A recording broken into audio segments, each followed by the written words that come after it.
Hello and welcome back to Financial Fix with Sharnella. Today we will be diving very deep into budgeting, and this is for those who are in a large amount of debt. And what I mean by large is about $10,000 and above. That can be quite a task, getting rid of that debt, but if you're willing to do the work, nothing is impossible. Okay? So why do we want to get rid of our debt? Number one, we want peace of mind. Number two, as long as you have debt hanging over your head, you're never going to stop working. And it's not fun going to a job at the age of 70, 75. Oh my God, I hate to think of 80. Working at 80? Doing something you don't want to do? Come on, let's get rid of this debt. So let's figure out how to smash that debt. Step number one, just like I said before when we went over the regular budget, we're going to start off the same way. You can use pen and paper just like I do. You can use a budgeting app if you like, or you can use an Excel worksheet.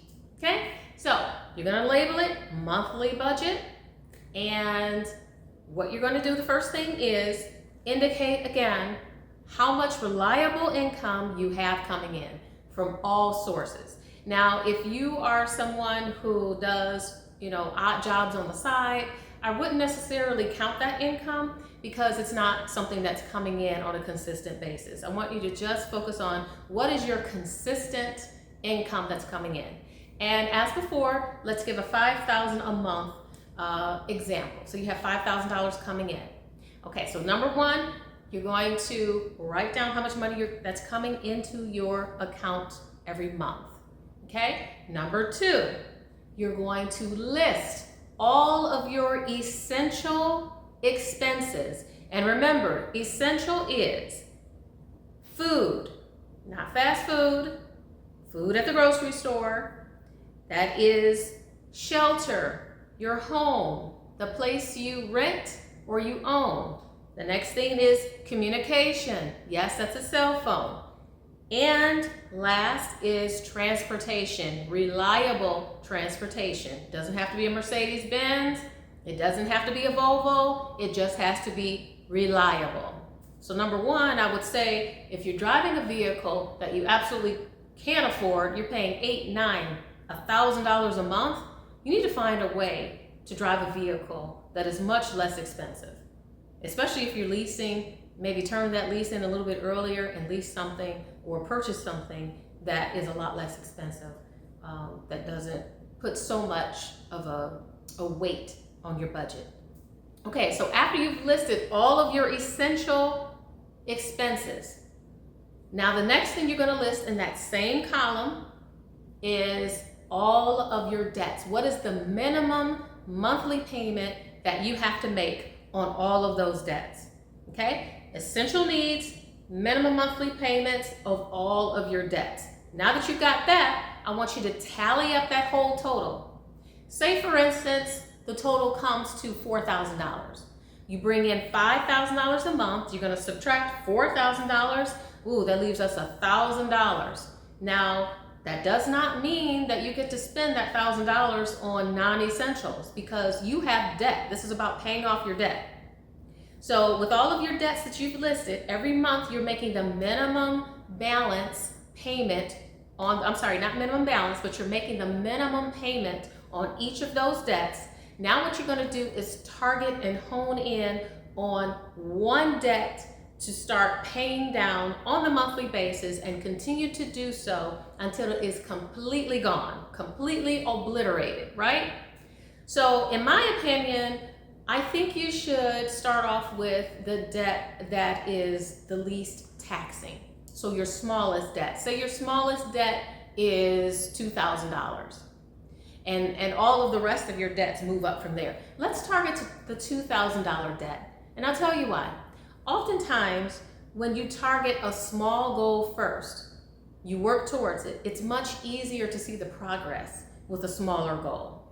And once you achieve that goal, and you pay off that credit card debt or whatever it is, whatever that $2,000 debt is, you're going to feel so happy. You're going to congratulate yourself. You're going to feel a sense of accomplishment as well as relief. So once you finish that, okay, so you've got $1,000 of residual money left over after all of your essential needs have been met. Now, I don't believe in starving a person out completely, so if you have $1,000 left over, set aside $200 a month for non-essential needs so that you can have some sense of relief. I understand you work hard, you want to at least be able to go to a movie, you want to eat out once in a while, but do so responsibly. With your non-essential purchases, do not use credit cards. And with all of these debts that you're making the minimum payments on, it's very important that you do not continue to increase that debt by increasing to use credit cards or whatever source it is from which you're getting money to continue to make those unnecessary purchases that got you in this debt to begin with. Now, in some cases, especially with student loans, a lot of the student loan debt is unavoidable. So I'm not talking about debt that's unavoidable. I'm talking about debt that is avoidable with credit cards. So here it is. You got $1,000 left over. You're going to set aside $200 for yourself. That additional $800 is going to go on your smallest debt. So you're going to make your minimum payment, plus you're going to put an additional $800 on the principal balance of that debt. And every month, you're going to repeat the same cycle until that first debt is paid off. Then you're going to be happy and excited. God, I made it. I paid off one of my debts. The next thing you're going to do is, now don't over celebrate because you got a lot more work to do. The next thing you're going to do is go to your next debt. And that $800, the additional $800 that you were using to pay down the first debt, plus the minimum balance or the minimum payment that you were making in addition to that $800, say maybe that minimum balance was $50. Say that minimum balance on that previous debt that you just paid off was $50, plus the $800 that you were putting on there in addition to the $50. Now that gives you $850 extra money to put down on your next least expensive debt, okay, or your next smallest debt. So say your next smallest debt is $3,000.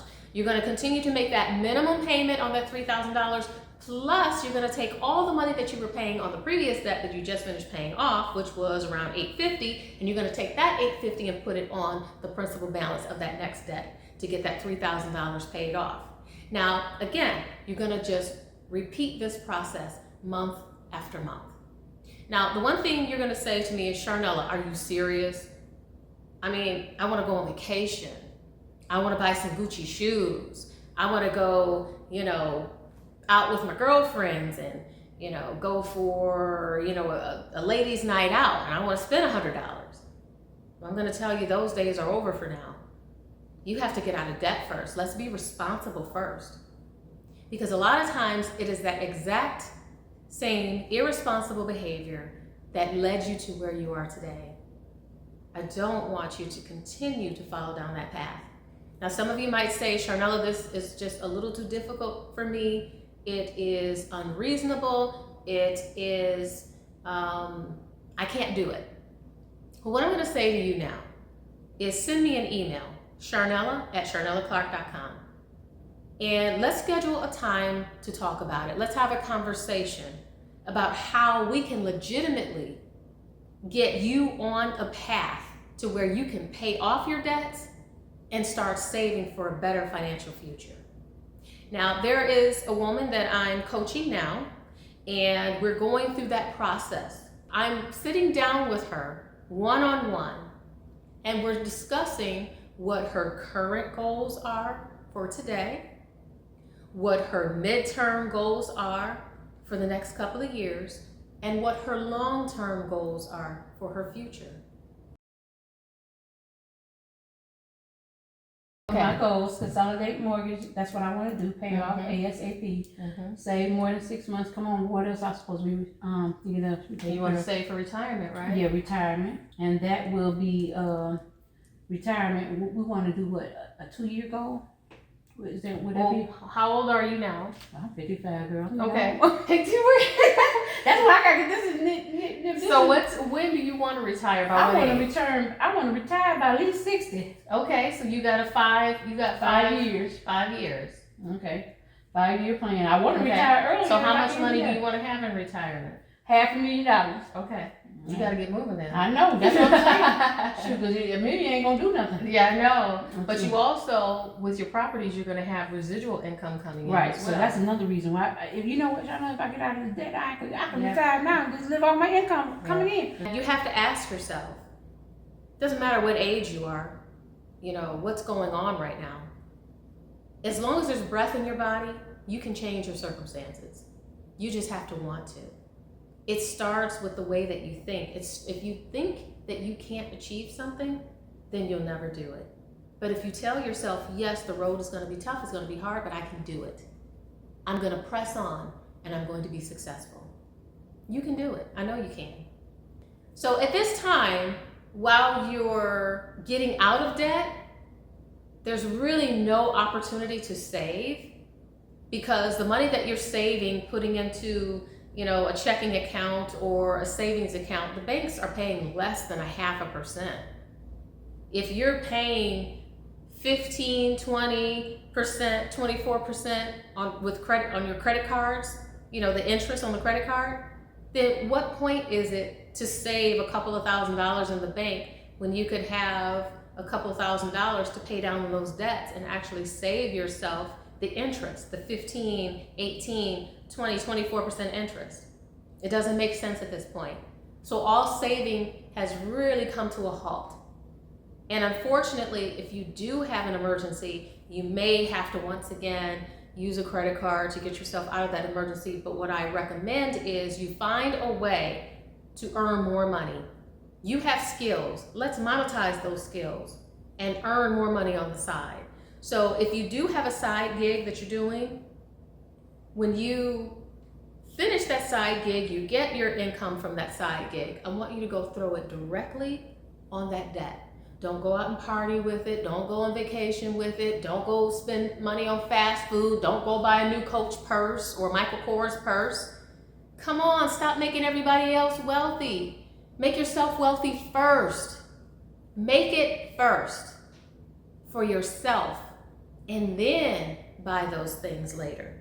And as a matter of fact, the best thing you could do is have an investment outside of using your time. You make an investment that buys those nice things for you.